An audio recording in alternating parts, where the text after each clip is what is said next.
The sun beat down on the parched earth of Redemption Gulch, a town whose name felt like a cruel joke to Ilara. Dust coated everything, the worn clapboard of their tiny cabin, the faded calico of her dress, and the gnawing hunger in her children's bellies.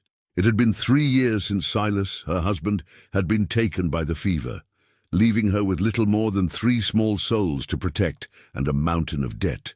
Each morning, before the sun climbed too high, she would saddle their oldest, a scrawny mare named Hope, and ride out.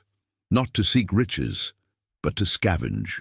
She collected discarded tools from the blacksmith, scraps of fabric from the seamstress, and fallen fruit from orchards on the outskirts. These meager findings were either mended, repurposed, or traded for a handful of flour or beans. Her children, Lily, the eldest at 10, with her mother's gentle eyes but a steely resolve, 14-year-old Thomas, already possessing his father's strong hands and quiet determination, and 7-year-old Samuel, a whirlwind of energy and an uncanny ability to find joy in the smallest things, understood their mother's struggle. They helped where they could, mending torn clothes with clumsy stitches or gathering dry twigs for their hearth. Yet the weight of their poverty was a constant, invisible shroud.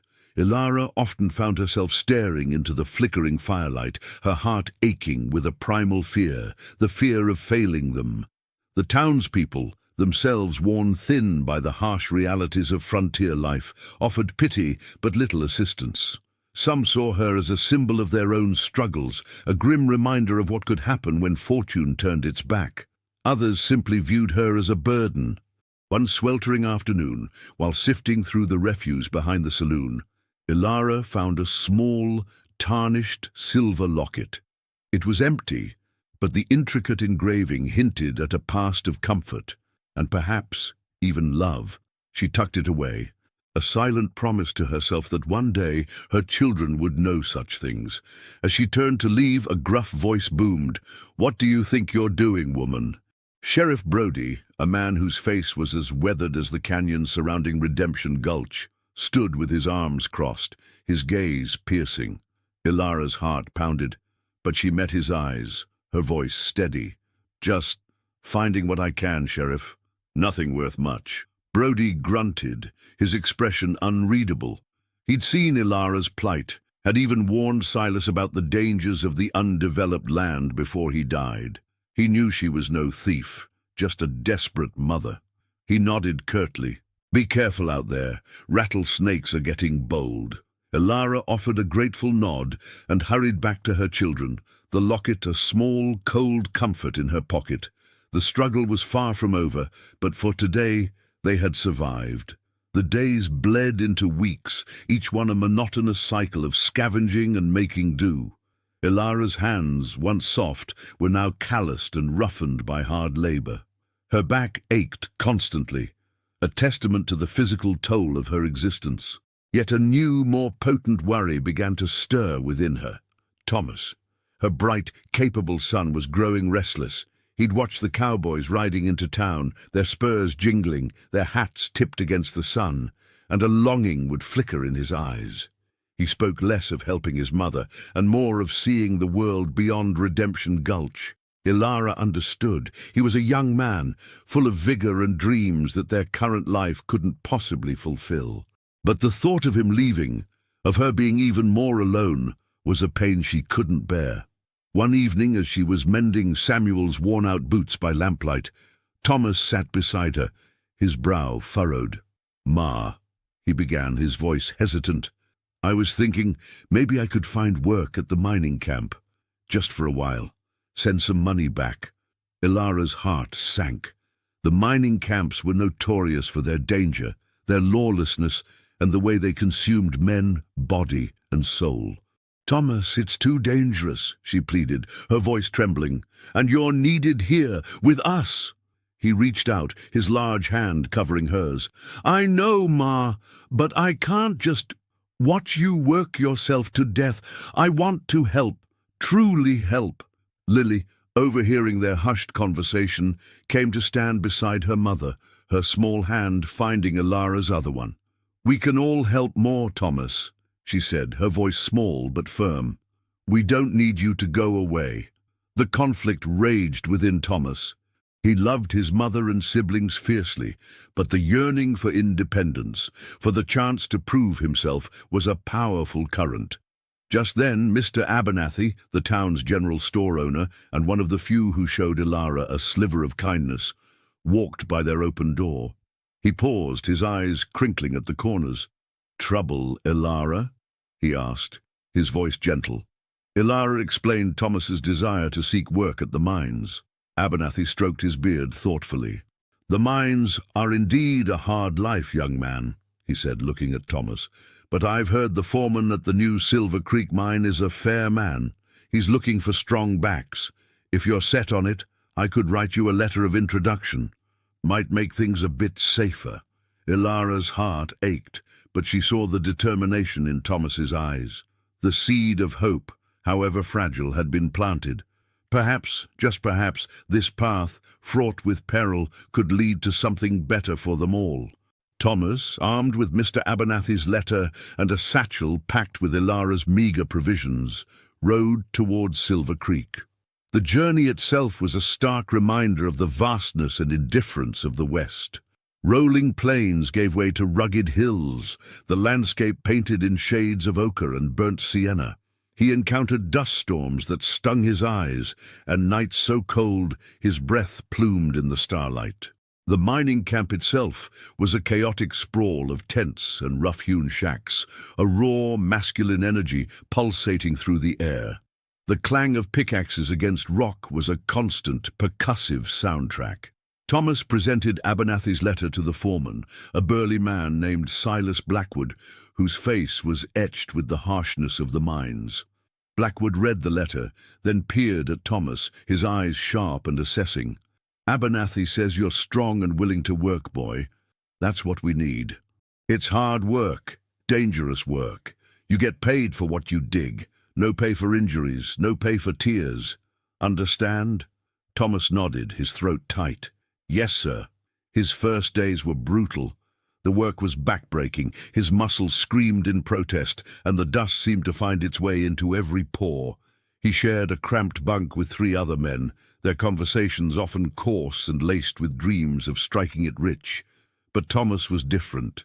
While others gambled away their meagre earnings or drank themselves into oblivion, he saved every coin he could. He wrote letters to his mother, carefully omitting the dangers and focusing on the camaraderie and the steady pay. He even managed to trade some of his rations for a few extra pieces of jerky, which he carefully wrapped, planning to send them home. He learned to use his pickaxe with growing efficiency, his naturally strong build serving him well. He also learned to navigate the complex social dynamics of the camp, avoiding the troublemakers and earning the grudging respect of some of the older miners. One evening, a cave-in occurred in a nearby shaft, the air filled with shouts and the ominous rumble of collapsing earth. Thomas, along with several others, rushed to help. They worked tirelessly, digging through the debris, their lamps casting flickering shadows on their determined faces. They managed to pull out 2 injured miners, their lungs choked with dust. Though exhausted and covered in grime, Thomas felt a surge of pride. He had faced danger and, in his own small way, had contributed to saving lives. The foreman, Blackwood, watched him from a distance, a flicker of something akin to approval in his hardened gaze. Thomas was proving himself not just strong but also decent. The gamble at Silver Creek was paying off, not just in coin, but in the quiet strengthening of his resolve. Thomas's remittances, though modest, began to ease the crushing burden on Ilara. She could now afford a little more meat, a few more vegetables. The gnawing hunger in her children's bellies lessened, and a faint colour returned to Samuel's cheeks. Lily, however, continued to be her mother's shadow, her quiet presence a source of strength. She had a natural talent for working with her hands, and Ilara began teaching her to sew and mend with greater skill, hoping she might one day have a trade. One crisp autumn afternoon, as Ilara was sorting through a collection of old newspapers she'd acquired for kindling, she found a faded photograph tucked within the brittle pages. It showed a young woman, her face bright with happiness, standing beside a handsome man, Silas. And beside them, a small, beaming girl who was undeniably Lily, years younger. Tears welled in Ilara's eyes. It was a relic of a life before the hardship, a life filled with love and laughter. She showed it to Lily, whose eyes widened in recognition. "That's Papa!" she exclaimed, tracing her father's face with a small finger. "And me!" Samuel, drawn by the excitement, peered at the photo. "Who's that, Mama?" he asked, pointing to the young woman. Ilara's breath hitched. "That's me, little one, a long time ago." A wave of bittersweet memories washed over her. The joy of those early days, the promise of their life together, contrasted so starkly with their present struggle. She clasped the photograph tightly, a renewed sense of purpose filling her. She would not let their past define their future. Meanwhile, at Silver Creek, Thomas had earned a reputation for reliability and hard work. Foreman Blackwood, a man of few words but keen observation, recognized the young man's potential. He started giving Thomas more responsibility, overseeing small work crews and even teaching him basic surveying. One day, while exploring a new vein, Thomas discovered something unusual, a seam of a rich, dark ore, unlike anything he'd seen before. He showed it to Blackwood, who, after careful examination, declared it to be a significant find, potentially more valuable than silver. This discovery brought Thomas a bonus and a promotion to shift supervisor. The thought of his mother and siblings spurred him on. He was determined to secure their future, to build something that would last. He began to dream not just of survival, but of a different kind of life, one where they wouldn't have to scavenge for scraps. Thomas's discovery at Silver Creek sent ripples of excitement through the camp and beyond. News of the rich ore spread like wildfire, attracting prospectors and opportunists alike. The once rough-and-tumble camp began to change. More saloons popped up, and the lawlessness, which had always lurked beneath the surface, intensified.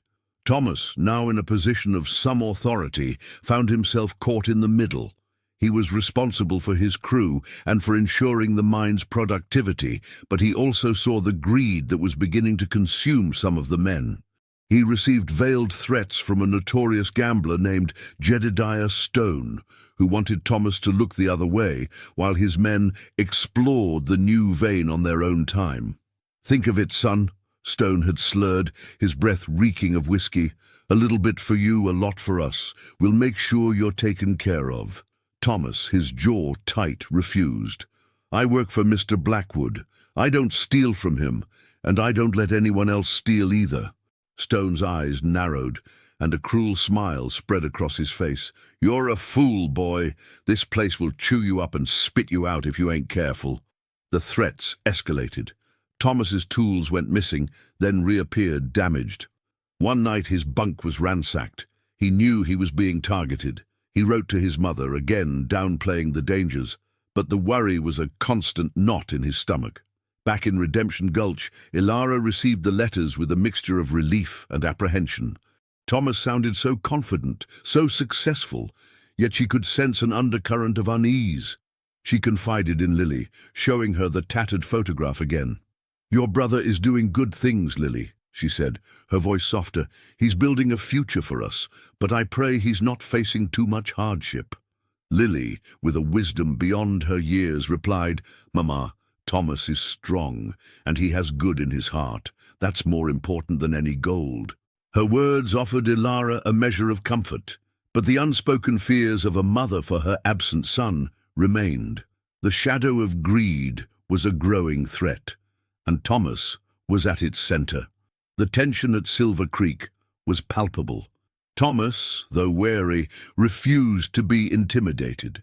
He worked diligently, earning the respect of the honest miners and the ire of Stone and his ilk. One afternoon, while supervising a new excavation, Thomas heard a distressed cry. He rushed to find a young woman, new to the camp, who had stumbled and fallen near a dangerous, unbarricaded shaft.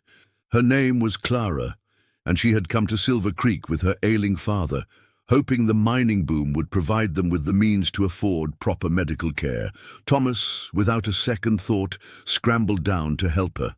He gently pulled her to safety, his strong arm steadying her. As he looked at her, he saw not just a damsel in distress, but a flicker of resilience in her clear, hazel eyes. Clara, shaken but grateful, thanked him profusely. "You were so brave," she murmured, her cheeks flushed. A tentative conversation began. Thomas learned of her father's illness and her desperate circumstances. He found himself drawn to her quiet strength and her gentle spirit.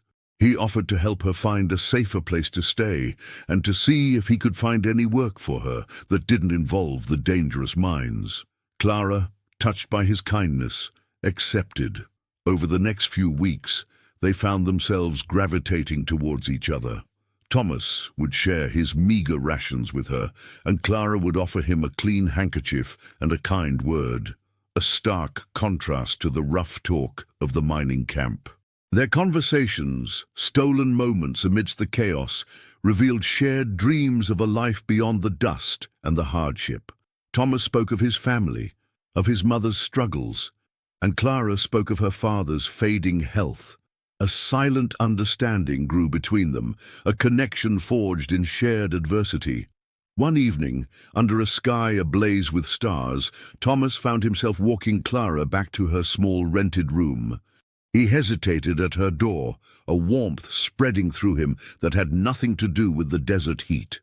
"Clara," he began, his voice a little rough, I enjoy talking with you." Clara smiled, her eyes shining. "I enjoy talking with you too, Thomas. You're a good man." In that shared glance, a fragile seed of romance began to bloom, a delicate flower in the harsh soil of Silver Creek, offering a different kind of hope for Thomas's future. The relationship between Thomas and Clara blossomed in quiet secrecy, a sanctuary from the harsh realities of Silver Creek. However, Jedediah Stone had not forgotten his thwarted plans. He saw Clara's burgeoning affection for Thomas as another leverage point. He approached Clara, his demeanor outwardly solicitous, but his words laced with subtle threats. "Your father's health is failing, isn't it, Missy?"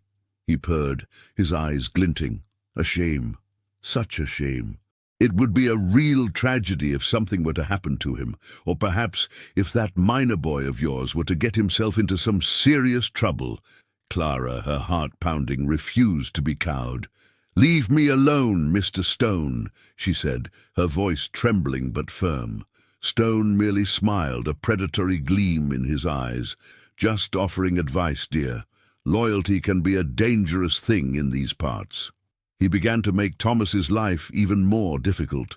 False accusations of negligence were leveled against him, his work was constantly scrutinized, and the subtle sabotage escalated. One evening, a section of the mine Thomas was overseeing experienced a minor collapse, injuring one of the workers. While it was clearly an accident, Stone, with his influence over some of the less scrupulous miners, fanned the flames of blame, accusing Thomas of recklessness. Foreman Blackwood, though he trusted Thomas, was under pressure from the mine owners, who were eager to protect their investment and avoid any bad publicity that might deter further investment. Thomas found himself facing a disciplinary hearing. He knew he was innocent, but Stone's machinations were clever and insidious. He could feel the trust of some of his fellow miners wavering. Clara, witnessing the mounting pressure on Thomas, felt torn. Her father's life was in danger, and Stone had made it clear he could make things worse. Yet her loyalty to Thomas and her own sense of justice warred within her. She decided she couldn't stand by and watch him be railroaded. Gathering her courage, she approached Foreman Blackwood, her voice clear and steady, and spoke of Stone's threats, of his attempts to manipulate the situation, and of Thomas's unwavering integrity.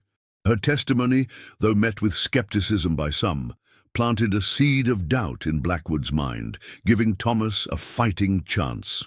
The disciplinary hearing at Silver Creek concluded with a tense compromise. Thomas was reprimanded but not fired, his reputation tarnished but not destroyed. However, the constant pressure and the threat to Clara's father weighed heavily on him. He realized that his future, and Clara's, was tied to the volatile environment of the mining camp. He made a difficult decision. He would leave Silver Creek and return to Redemption Gulch. He believed that if he could use the money he'd saved to build something stable, something of his own, he could provide a secure future for his mother, siblings, and Clara. He returned to Redemption Gulch, not as the eager, naive boy who had left, but as a man hardened by experience, yet still driven by a deep sense of purpose. Ilara wept with joy and relief at his return. Lily, now a young woman of 18, had taken on many of her mother's responsibilities, her hands adept at both sewing and managing their small household. Samuel, 14, was a strapping young man, eager to help his older brother. Thomas, with his savings and his newfound knowledge of business and management, proposed a plan to Ilara. They would use the money to buy the small, run-down general store on the edge of town. It was a long shot, but Ilara, seeing the maturity and determination in her son's eyes, agreed. Clara and her father, now somewhat stabilized by Thomas's financial help and Clara's diligent care, also made the move to Redemption Gulch. Clara, using the skills Ilara had taught her and her own natural talent, began assisting Lily in their burgeoning dressmaking and tailoring business, which they operated out of their small home. The combined efforts of the family, fueled by Thomas's leadership and a shared vision, began to breathe new life into the dusty general store. They worked tirelessly, mending the building, stocking it with necessities, and offering fair prices. The townspeople, who had long been accustomed to the meager offerings of the previous owner, began to take notice. They saw the dedication, the hard work, and the genuine care that the family poured into their venture. Years passed and Redemption Gulch began to live up to its name. The general store, under Thomas's shrewd management and the combined efforts of Ilara, Lily, Samuel, and Clara, flourished. It became the heart of the community, a place where neighbors could find not just supplies, but also a friendly face and a listening ear. Ilara, no longer burdened by the constant struggle for survival, watched her children with immense pride. Lily and Clara's tailoring business had expanded, creating elegant gowns and sturdy work clothes that were sought after far beyond Redemption Gulch. Samuel, now a capable young man, managed the store's inventory and deliveries, his quiet efficiency ensuring everything ran smoothly. And Thomas, the boy who had gambled on Silver Creek, had built a stable, prosperous life for his family, proving his loyalty and his strength. The years had also seen Clara and Thomas's love deepen. They married in a simple ceremony held under the vast western sky, surrounded by their family and the grateful residents of Redemption Gulch. Ilara, her heart overflowing, felt a profound sense of peace. The locket she had found all those years ago, once empty, now symbolized a life filled with love and fulfillment. One crisp autumn evening, as the town gathered for their annual harvest festival, a surprising announcement was made. A group of prominent citizens, led by Sheriff Brody, stood before the assembled crowd. Sheriff Brody, his voice rough with emotion, stepped forward. "For 15 years, he began, his gaze sweeping over the faces of the townspeople, we've watched this family, watched them struggle, watched them persevere, and watched them build. They came here with nothing but the clothes on their backs and a fierce love for each other. And today," he paused, a tremor in his voice, "they have given us all a gift that shows what this town can be." He gestured towards Thomas, Lily, Samuel, Clara, and Ilara, who stood together, a picture of quiet strength and unity. The gift that Sheriff Brody spoke of was a testament to the family's enduring gratitude and their deep connection to Redemption Gulch. Using their collective resources, their business acumen, and the unwavering support of the community they had helped to build, Thomas and his family had purchased the old, abandoned schoolhouse on the outskirts of town. It had stood empty for years, a symbol of lost opportunities. Now it was to be revitalized. Thomas, addressing the stunned crowd, explained their vision. "This town gave us a chance," he said, his voice resonating with sincerity. "When we had nothing, Redemption Gulch, in its own quiet way, offered us a place to start.